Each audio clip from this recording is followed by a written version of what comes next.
Hi, let's practice the Lewis structures. CH2F2, so carbon needs 4 bonds, 2 hydrogens, and left 2 fluorines, you add there. So that's it. So here CC first, and the corner CH3, the terminal is easier. Then oxygen is a double bond, and only left thing is a hydrogen, right? And then here carbon, oxygen, carbon, that's connection first. Then the typical CH3 to each end as indicated in the formula, right? Here, carbon needs 4 bonds, and the 2 hydrogens we know for sure, and then the sulfur left. Sulfur is actually below oxygen, so it should look like oxygen basically. But then let's draw this on its a little bit nicer way, double bond O, instead here S, and then the 2 hydrogens. So the lone pairs should be there too, right? And then here, this is a little bit weird. HCOH, right? And then we can put a double bond O and then the lone pairs, right? So every oxygen, make sure these lone pairs are there, and we can check again and see whether we filled all the lone pairs, right? Here, this one. So carbon to oxygen and 2 hydrogen for the terminal, and then the double bond oxygen and the 2 lone pairs, right? Now, we should actually look at the lone pairs for sure. Fluorine has 3 lone pairs, oxygen has 2 lone pairs and double bond, and here 2 single bonds each side and 2 lone pairs, and sulfur below oxygen, so just like oxygen, and the double bond O has 2 lone pairs, and that's the scenario, right? So those are the few common organic chemistry Lewis structures. Or even if you're given smaller organic compounds, so that's how you draw it.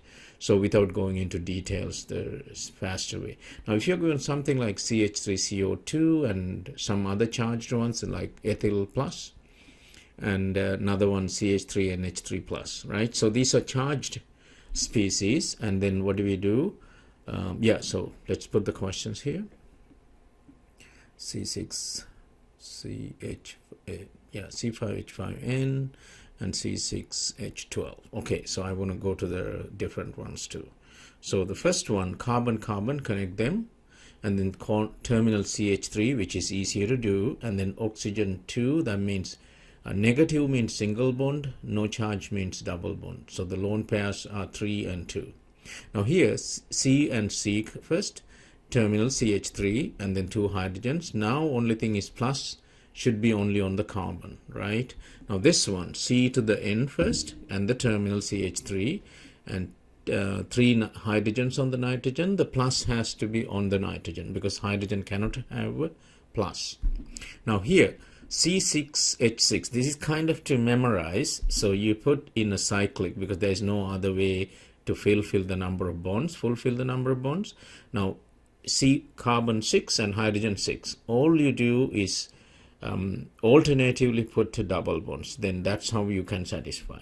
Let's jump to the other one, C6H12, so C6 in a hexagon and each carbon has 2 hydrogens, right? So that's cyclohexane. So cyclohexane has each carbon 2 hydrogens, benzene has each carbon 1 hydrogen.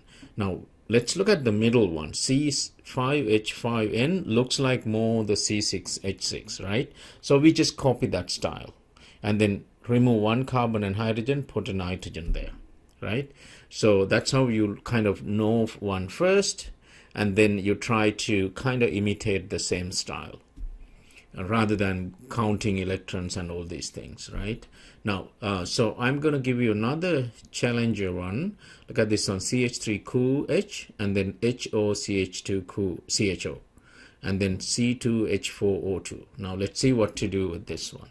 So the popular one for acetic acid, ethanoic acid, you just draw the terminal CH3 and COH and C double bond O, lone pairs filled, and that's how typically we do it, right? Now here it indicates there's a CHO, the aldehyde functionality, and then next to that there's a CH2 and a OH. So that's how we, because it's indicated in the formula, right? Now C2H4O2 actually indicates each side, so it could both is actually